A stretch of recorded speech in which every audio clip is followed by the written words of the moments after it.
You need to take care of your well-being because children need cared for parents as much as they need parents to care for them. So cultivating the capacity to talk to yourself compassionately. And then your children get to see you do that. Say it out loud. And you're modelling again for them what is helpful, what would be useful in their toolbox.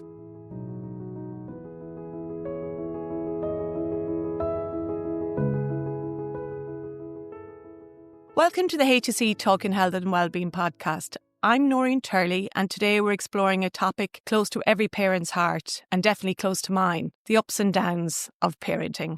Parenting is a journey filled with joy, love and fulfillment. But let's be honest, it also comes with its fair share of challenges, stress and moments of self-doubt. So parenting stress is a topic that affects every parent at some point, and I'm delighted to have Aisling White, clinical psychologist working as principal psychology manager, and Caroline O'Donoghue, Lakela Primary Care senior social worker. So thank you so much for joining me. You're welcome. Thanks for having us, Noreen. So parenting stress, I think it resonates with all of us. So maybe starting off with you, Aisling, how do we recognise stress, parenting stress? Is it different than other stresses in our lives? And how can you define parenting stress? Yeah, so parenting is joyous and fulfilling, although we mightn't feel that all the time or even every day. Parenting is also quite demanding and challenging, and demands and challenges trigger our stress response. They're stressors. So to experience stress as a parent is normal, is to be expected. And particularly as demands and challenges will change over the lifetime of our parenting. And when we think of stress in terms of recognising it, we often associate it as a negative thing and think of distress when we feel overwhelmed or things are just too much. You know, one more thing now, straw that breaks the camel's back. But actually, the stress response being activated for us is a normal, natural, and sometimes a positive thing. It generates the kind of energy and focus and attention to help us grow and adapt and change and learn. It's something that certainly comes as part of the job role as a parent. So expecting and recognising that a certain amount of stress is going to be normal, not worrying about it if you experience it, but a bit like our physical health, knowing that we need to take care of our stress, keep it in check, keep it in balance in order for it to be helpful and useful to us, or to recognise when we're distressed and think about the things that we need to do. So coming back to your original question. Yeah, so how do we even know? Because sometimes when we're in it, we don't even recognise it. Exactly. I can think back to many occasions. My youngest is 17 now. But I can think back to many occasions that I was stressed out of my mind, but I didn't know I was at the time. Yeah. So how would I recognise it? Well, our stress response, it's a fairly basic response, hardwired into us early evolutionary days. It's a very efficient response, but it's pretty basic. It's designed to protect our physical safety.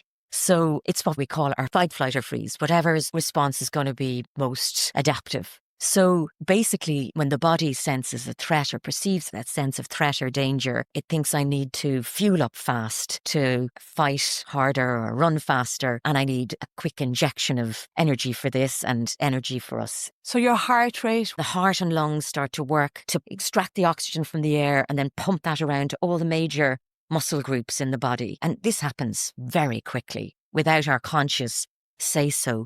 The brain dumps a range of chemicals into the bloodstream, adrenaline, noradrenaline, cortisol, to help with this supercharged readiness, poised for fight or flight. So the body then is quite heated, so we might start to perspire a bit to try and regulate that. Talk about our hair standing on end when we get a fright.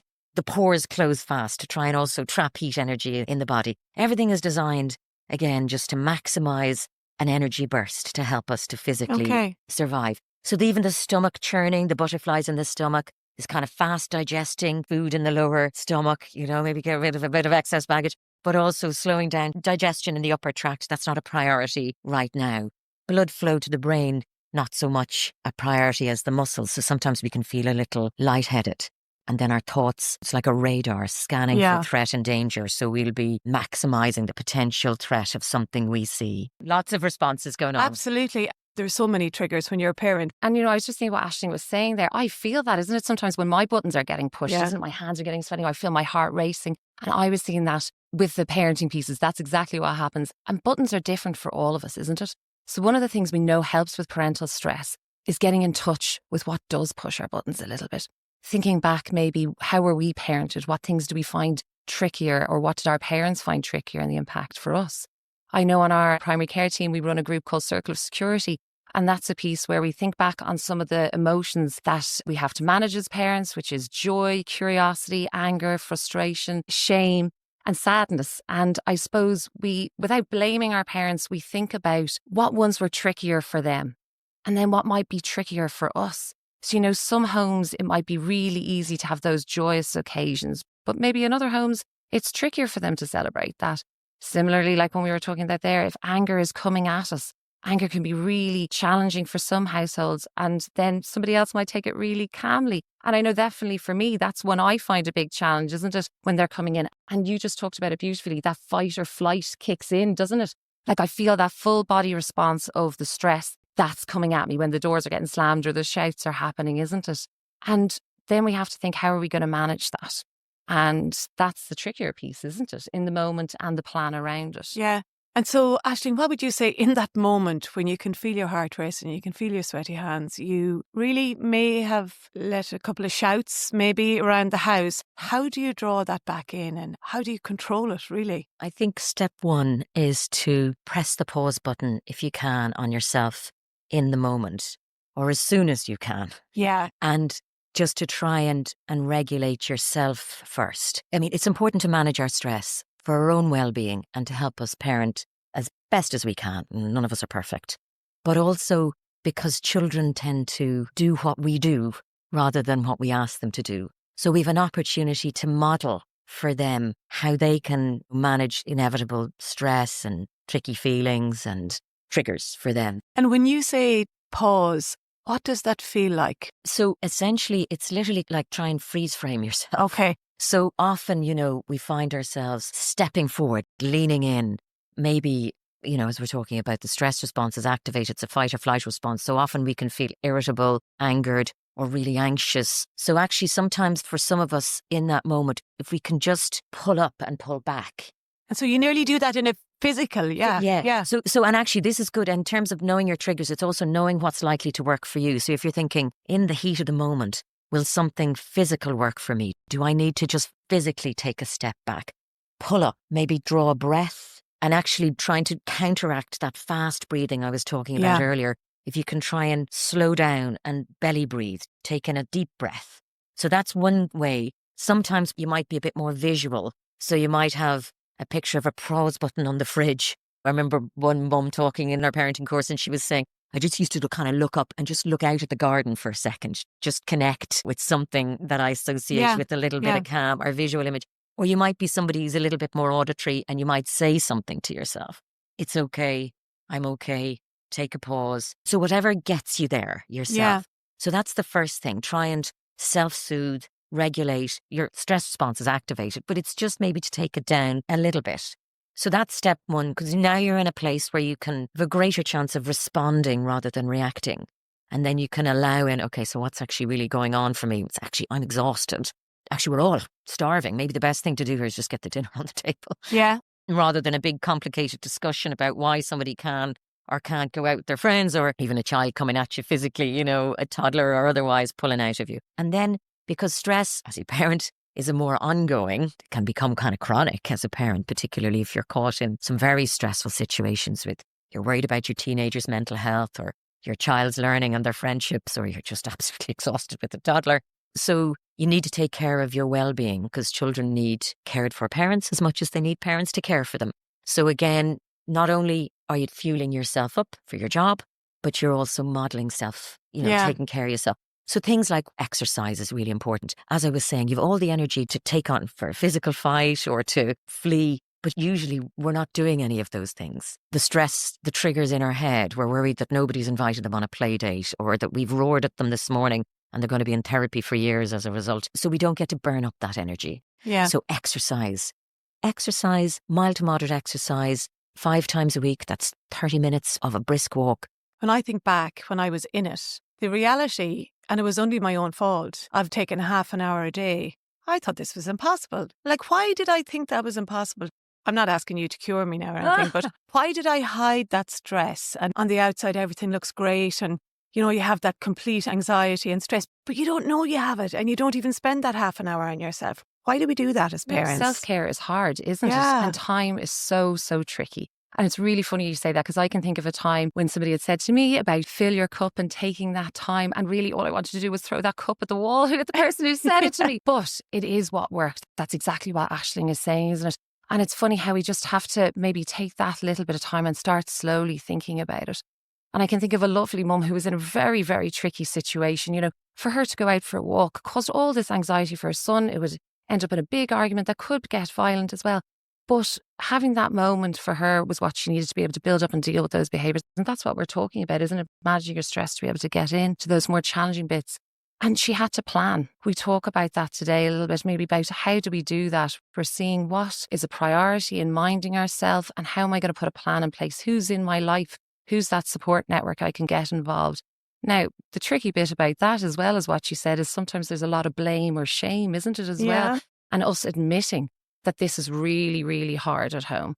And that's even back to what we were talking about a little bit before, you know, getting in touch with some of those things that can be challenging, and parenting maybe should look like this, or my children should behave like this, or I should be this type of parent. And should is such a hard word, isn't it? It brings a lot of judgment, it's a lot of trickiness there. And also we have people maybe putting that on us as well, isn't it? Like we have that image maybe on Instagram of the perfect family. Oh yeah, there's loads of them. Yeah. There's loads of those perfect families, and I just wonder how they do it. Yeah, and I mean, the reality, and probably Ashley, you'd say the same, isn't it? When we walk out the door and we see the neighbour, we're given that wave and it looks all brilliant. But the reality is we probably were running around like lunatics right before we got out the door. Where are the shoes? Where is everything? Oh, you've left that there. How could you forget that? So yeah, that image isn't always real, or it's real for a moment. And maybe that's the bits, like you were saying, taking the joy and taking the wins when they're working out, isn't it? And recognising that. And Aisling, what I wanted to ask you was,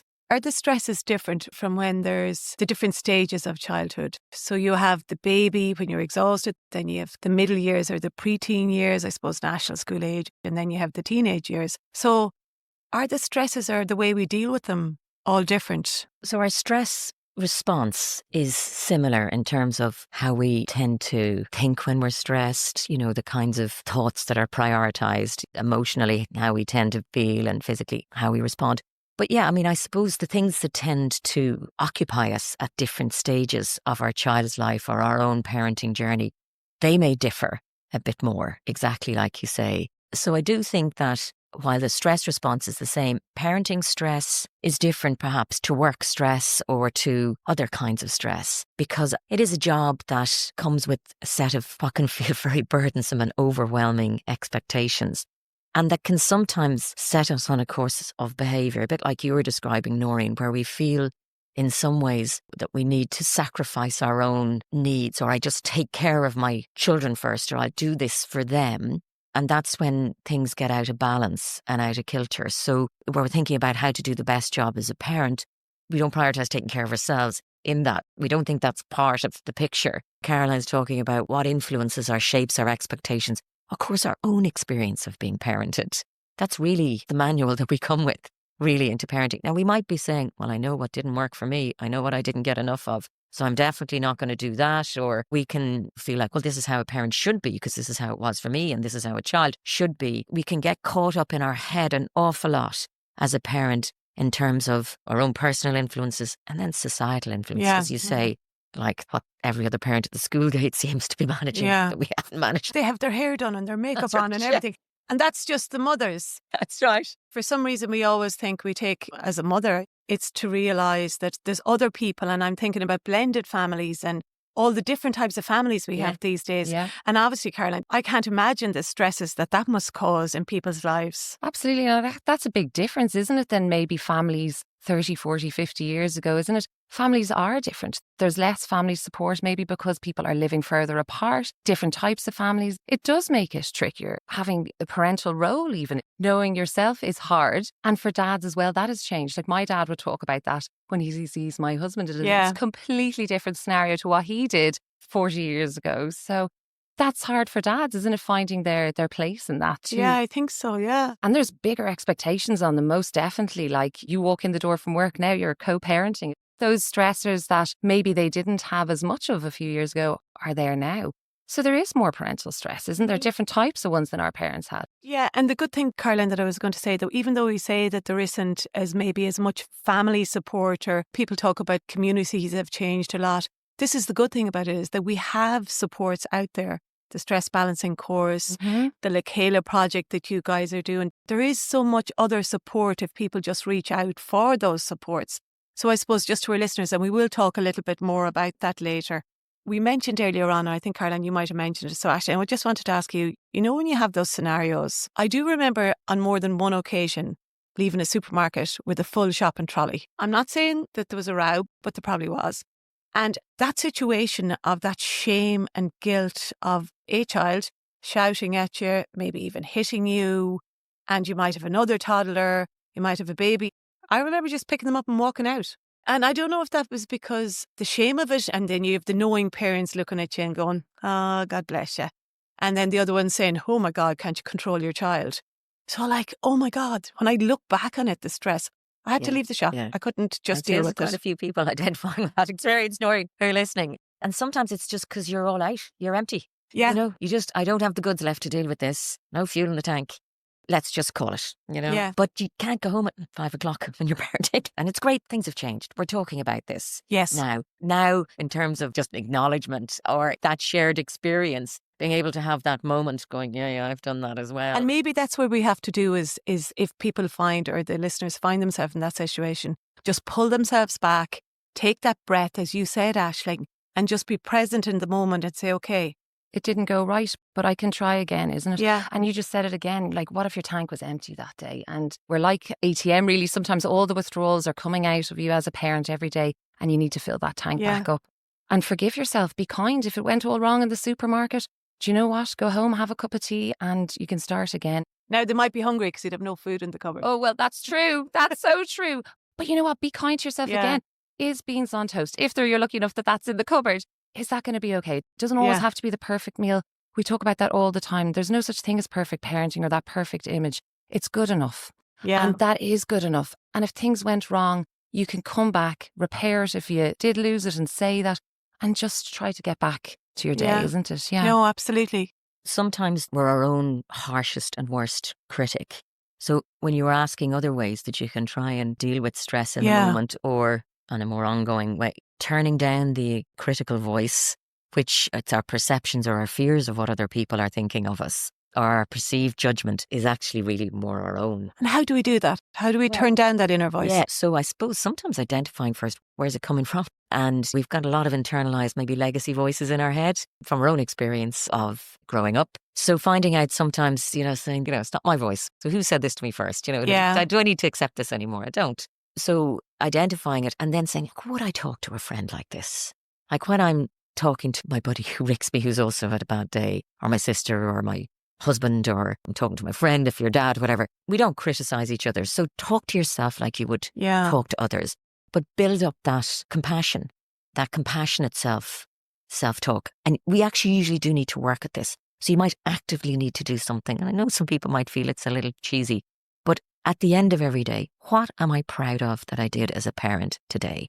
What am I grateful for today? Because in our brain, the kind of neuroarchitecture, if we stay on a certain motorway all the time, we jump, we think negatively, we dwell on the problem story, we think how our child is or isn't achieving this or doing that or like the other kids or we as a parent. If we stay on that motorway, it'll become the more habitual route. Sometimes we need to very deliberately open up new roadways in our brain and that pathway. So cultivating the capacity to talk to yourself compassionately, and then your children get to see you do that. Say it out loud. And you're modelling again for them what is helpful, what would be useful in their toolbox in terms of helping manage their stress, build their self-compassion. And we do know that well-being, our capacity to be grateful and our capacity to be compassionate to ourselves and others, they're the elements that get cultivated when they've investigated why is mindfulness so helpful for our physical and mental well-being.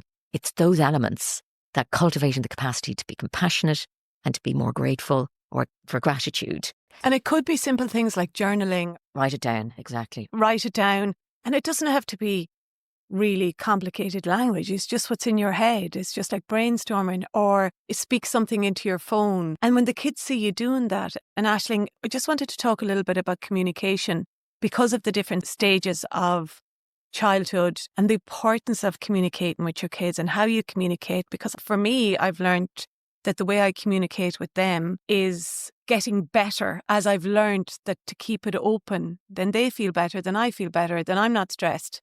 So Caroline, I've learned that as time has gone on and I've got older and my children have got older, and I wish I had known this earlier about the importance of open communication with them. I mean, you have to have boundaries, but there's open communication. And sometimes it's okay to say to them, I'm really exhausted. I really feel quite stressed. And the other thing is, I'm sorry. Yeah, absolutely. The whole thing of communications is so complex and it seems so easy. It seems easy. And like we talked about the modelling piece that you're mentioning there, and they're seeing that happens and they're learning from that and they're able to see your strategies. And as well, you mentioned there that some things are actually things we don't talk about with our children, isn't there? There is some boundaries to that they don't be exposed too much to our stressors, isn't it? Of course. Like, unfortunately, as adults, we do have work stress. Home life may be tricky at the moment. There's the housing crisis, which is impacting so many people. But those are things we need to protect them maybe a little bit from. But the open communication that can be really, really helpful on some of the things that might be coming up. And I remember you did making the big talk, small talk. Even that's a really good example of just starting those little conversations early on. Sometimes what can be a big parenting stressor is, oh, they keep doing this and they don't understand. Why do they not know the rules of the house? Have you talked about the rules of the house is what I'd wonder about. I even had that up in my fridge quite early on. And definitely when we've teenagers or those preteens as well, that the communication is so important to start that together, that's something you can do as an activity as a family together. I think that's what helps maybe those stressful situations when they come up. If people know what's expected of them, that could be really, really helpful. And that's the communication maybe with your kids. Children usually know how you're feeling. So being authentic and real about it is important. And often we think that being assertive means I'm getting my own way, So do you mean the parent being assertive? Yeah, now? so modelling assertive communication for your children, showing them what it's like to be assertive in relationships, involves being authentic and clear and open about your feelings, but you taking responsibility for them. Not saying, you make me feel angry, look what you've made me do.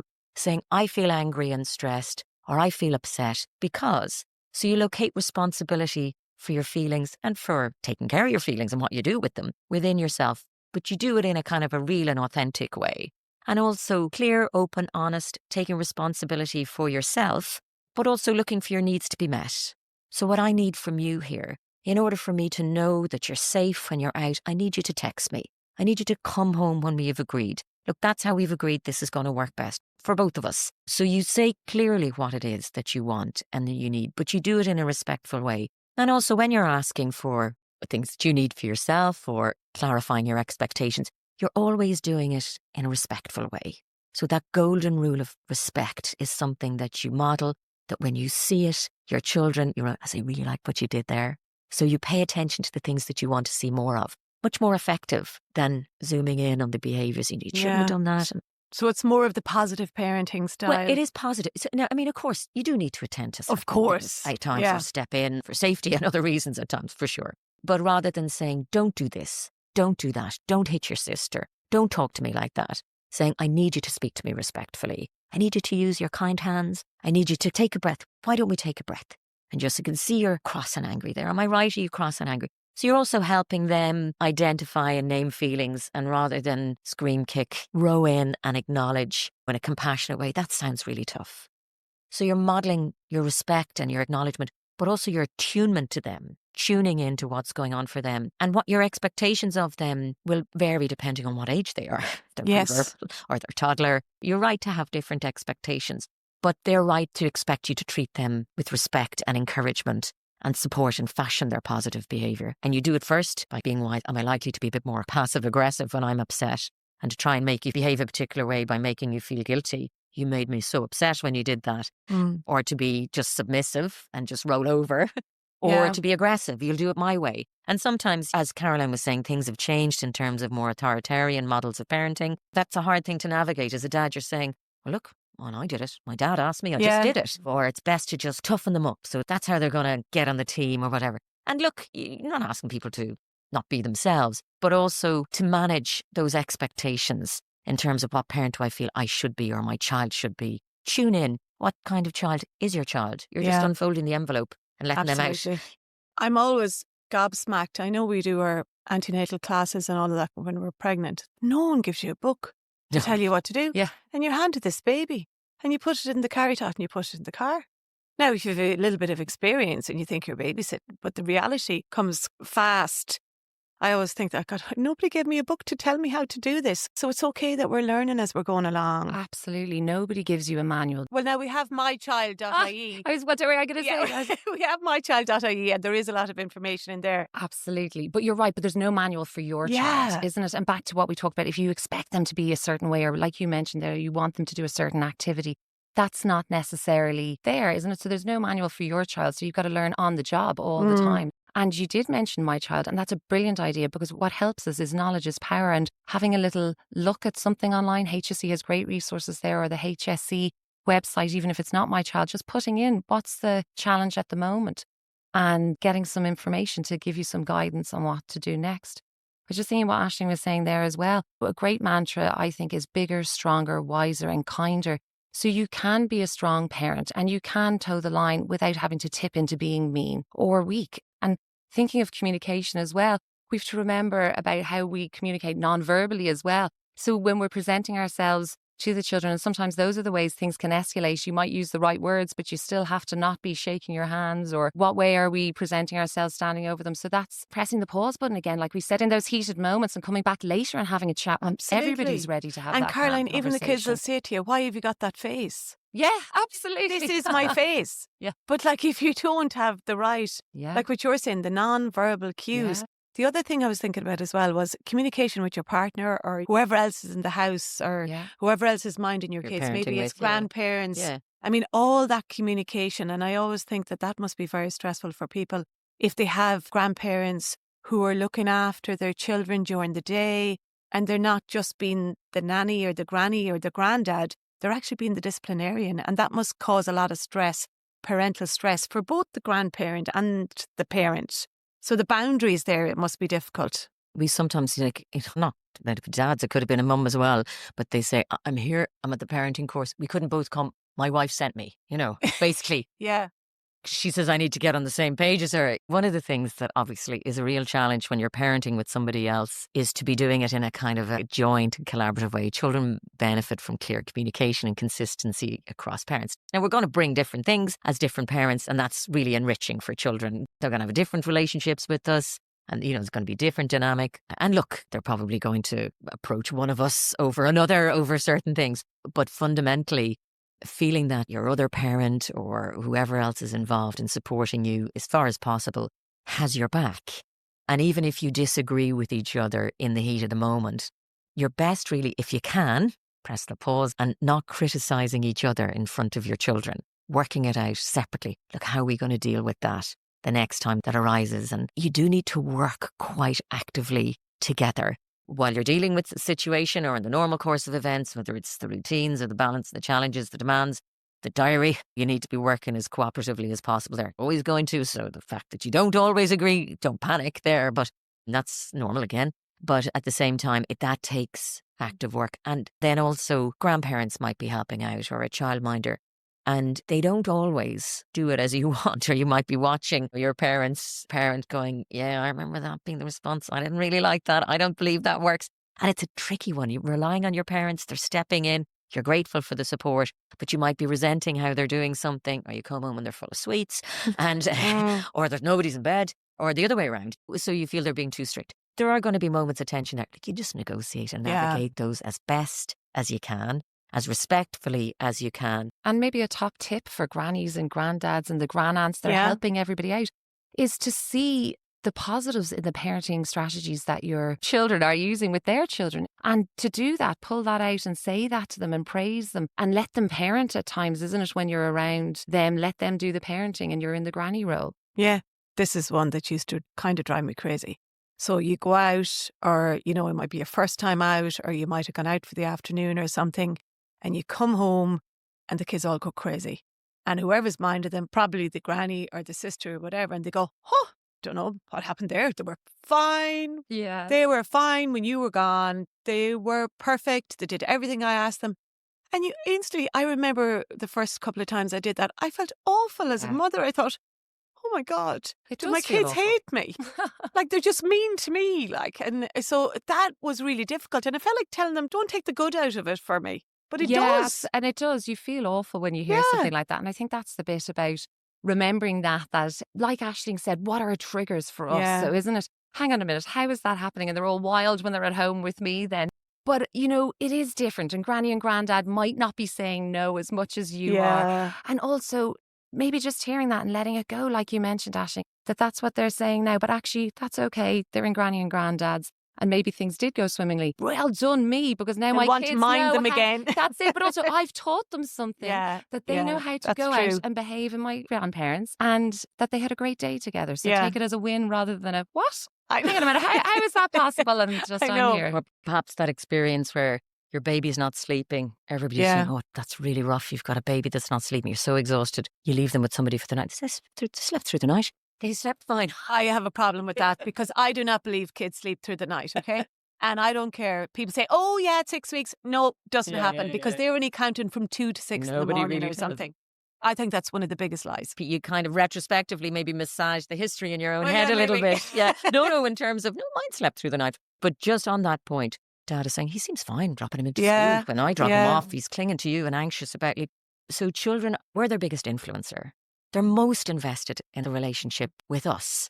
So baby didn't wake up for me, or they woke up and kind of thought, oh, well, Mum's not here, so I might as well go back to sleep. They're not as invested. The relationship isn't as charged. They're not as likely to want that person to be as dysregulated or see their needs met because Mum will come in, she'll regulate me, or she's, soothe me. And again, we play different roles. There sometimes is a bit of truth in it around us. They might provoke us more, push our triggers more. That's because we're it for them. It's their job to test the boundaries, to explore their capacity, their little power struggles, their identity, all of those sorts of things. They're going to try it out on us most because, as I say, we're their biggest influencers. I know it mightn't feel it when they hit the teens or when they're quoting some blogger to you or whatever, but we are, and we remain so throughout the teenage years. And you're their safe place, isn't it, that they can bring those big emotions to and those big problems to. And hopefully they've learned that you're going to hold that when you're going to challenge them, isn't it, in the teenage years, and that you're going to manage it when they are bringing those big things to you. This is what happens because we're talking about parenting and parenting stress, but this is kind of typical for me. I'll then automatically go into talking about the children. So if we bring it right back to parenting stress and how we can manage it and through those teenage years, I love what you guys said about, well, the basic principles are the same. Yes. And the importance of self-care.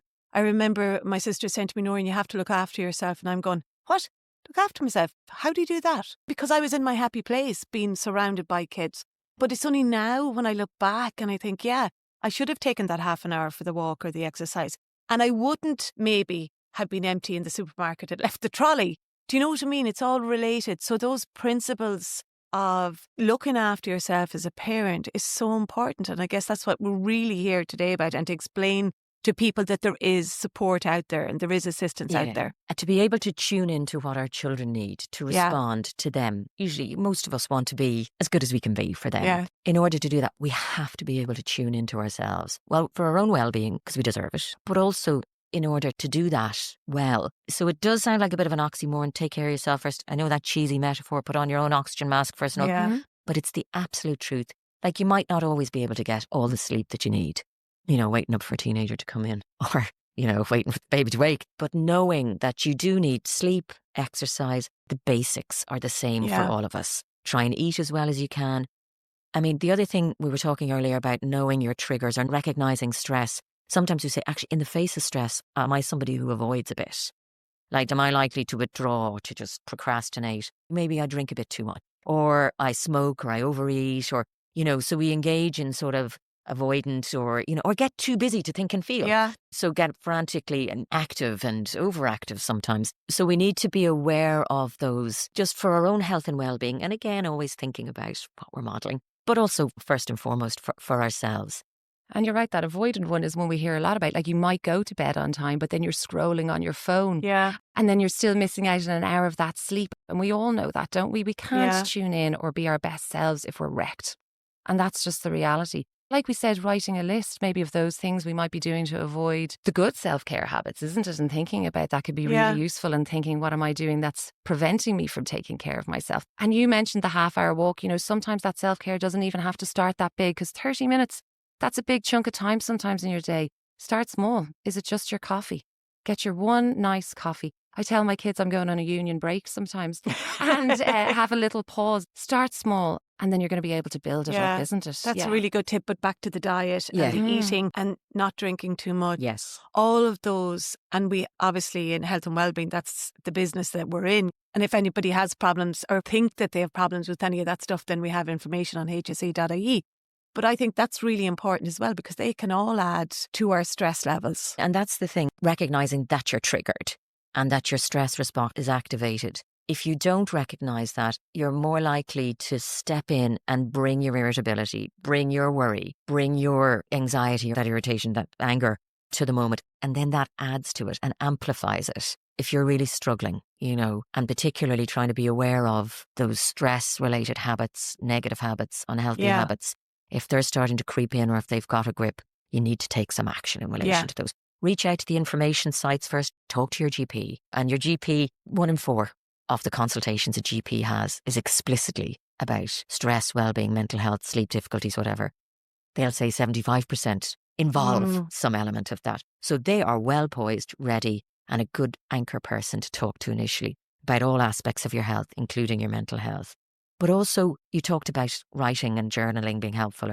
The other way that it's useful to do that, you need to actually take charge sometimes of your own thinking. Challenge your stress thoughts. Watch out for, am I tending to catastrophize? Unrealistic expectations of myself, others, my child? Am I over-attending to the negative, the problem story? Or am I spending a lot of time worrying about things that I actually just don't have control over? And that might be things about your child, and developing skills of more compassionate thinking. Your child might have developmental needs and disability, might have mental health issues. Indeed, you might have some yourself or others within the extended family. You might be under financial stress. You might be struggling in relation to house and home, you know, as a lot of people are. So just being compassionate, knowing these are stressors over and above the normal, and that you're going to need to be extra attentive to yourself. It is a cheesy metaphor, but you need the oxygen mask on yourself first, you know? I think so. And just before we finish up, Caroline, I wanted to ask you, you mentioned one of the courses that you do. Do you want to just give the audience a little bit of a list of different things and resources that are available? I know that Aisling has mentioned some of them, but you mentioned the Circle. Yeah, we talked about Circle of Security, which is a parenting programme, and also Parents Plus is run in primary care, and that's for all ages and stages. And also we have NVR, which is nonviolent resistance. And all of these are free? All of these are free. And also, you know, when we talked about that piece of what helps parenting stress and talking to someone else and connecting with someone else, that's where the parenting groups are so fantastic, because you're there, you're able to talk with other people that are on the same journey as you, get a time away from the busy home life of lunches, dinners, going to work, and you actually get an hour and a half to 2 hours to think about your parenting and reflect on it and cover some of the things we're talking about today. And then you get a chance to think, okay, what's my plan? And that's what helps us with our stress, isn't it? A bit of reflection, making a plan. And that's what's great in those courses. If you're here today and you're thinking, I'm interested in figuring out where could I get access to some courses or some more information, a great place to start is your primary care centre. Give them a ring and they may be able to answer those questions and tell you what's running in the area, or your family support service. Google it, look it up, okay? Then let's say face-to-face just isn't for you for loads of different reasons. Parent line is there. You can ring online. Also, like I mentioned before, you know, it's a great resource, the HSE website. mychild.ie is there, but also you can just put in your question and it might direct you to different pieces. I know our area, we've been doing webinars as well. So if you look up DLR, Let's Talk Parenting, that's a good place to start. And those webinars you can access across the country. Very good. And Aisling, other advice that you'd like to give? Like you mentioned earlier, stress is stress. It may be arising in the context of your parenting role, but the HSE has recently launched its new Balancing Stress programme. So there's lots of really rich information available there. Again, it's online, so kind of access anytime, and packed with information about a whole range of stress management ideas, looking at how you might take care of the physical impact of stress, its impact on you emotionally, behaviourally, but also about thinking about how it affects your thinking and ideas for how you can challenge some particular stress thoughts yourself. Just try and keep stress in balance so it's not running the show. It's not dictating how you're reacting, that you're responding more often than you're reacting. Yeah. That you're able, and when you do react, that you can reflect and then maybe reconnect, modeling nice relationship repair routines for your children with them, or they can see that happening between you and your partner or anybody else maybe within the extended family. Just to say, Aisling, the good thing about the Balancing Stress program is that it teaches you exercises as well that you can kind of bring with you, so that in these difficult situations as a parent, but you don't have to be a parent to do this course. It could be anybody over 18, but they have exercises that I think there's about 6 or 7 exercises. It's nearly like you can learn them off and it's something in your toolbox. You don't have to be sitting at a computer. You can just do them in your head. When you're sitting there and you get that moment of stress as a parent, you go, like you mentioned earlier on, let's do my belly breathing or let's do my deep breathing. Yeah. And talk to a friendly face. Yeah. You know, connect, reach out, connect, get out. You might feel like hiding in the house on the days that are really rough. And sometimes you do need a little bit of an arrest and repair, but connecting with others, interacting with others, or just preferably actually from time to time, if you can make sure that you're doing something that is independent of you being a parent. Or if you go out, you don't talk about your kids all the time. Yes. You know, and you deliberately talk about something else, do something together and make sure you cultivate and develop your own interest. Even if it's, I do remember like after the very absorbing of early kids days, I remember coming back saying, what music was I listening to before I had kids? What was I wearing? You know, so reconnecting with yourself as a person, independent of being a parent. So connecting with others, getting support. And look, we do appreciate that all the supports aren't always available in as timely a way as we would like them to be from the health service in terms of waiting lists for mental health or disabilities. That is something obviously that's been worked on. But there are a lot of community resources and as I say, like your community of other parents. Yeah, absolutely. And don't be afraid to think what you can do for yourself, isn't it? With that little bit of information like the balancing stress and the actions you can take, which is a nice feeling, isn't it? When you put your own plan of hope into how to manage my stress or how to manage a tricky situation at home. Absolutely. And I think the importance to remember that reaching out for help isn't a sign of weakness. No. It's a sign of strength. Absolutely. And acknowledging it because it is a difficult situation. So we've mentioned a lot of the different things that can help us. We've got the balancing stress. You've got the primary care centres, HSE.ie, the My Child. Your local CIPSI website. We've got Cyber Safe Kids that we've done a podcast in the past with as well. The Department of Education have things. TUSLA have all different things. And you don't have to tell everybody you're doing these things. You can do them in the comfort of your own home and they're all free. That's what's great about it. And usually if I find something that's really good and it helps me, I think everybody should do it. So I'll be sending it to like all the WhatsApp groups that I have. Yeah. So really it's just to say to people that the resources are designed to empower you with the tools and knowledge to navigate the complexities of being a parent. Yeah. And it's not easy, and it's okay to admit that it's not easy. But also I think don't wait for anybody else to do it for you or to recognise that you're struggling or to offer help. Don't wait for it. Your health and well-being is your responsibility and your first responsibility, as in your primary responsibility. So obviously accepting and reaching out for support is key to all of us surviving as parents and indeed as people. We're, built to be social and survive best in social networks, and drawing on the support of each other and giving to each other as well is very rewarding. But at the same time, only you can do this for yourself in terms of balancing your stress. Absolutely. So that brings us to the end of today's conversation. A huge thank you to Aisling White and Caroline O'Donoghue for sharing their insights, experience and practical advice on how we can all better support ourselves and each other throughout the challenges of parenting. Thank you so much, guys, for being with me. Thank you very much for having us, Noreen. Thank you very much. Thank you for joining us on the HSE Talking Health and Wellbeing podcast. Like we mentioned, you can go to hse.ie for most of these supports. And remember, if you are a parent feeling stressed or under pressure, you do not have to be alone. Thank you for listening.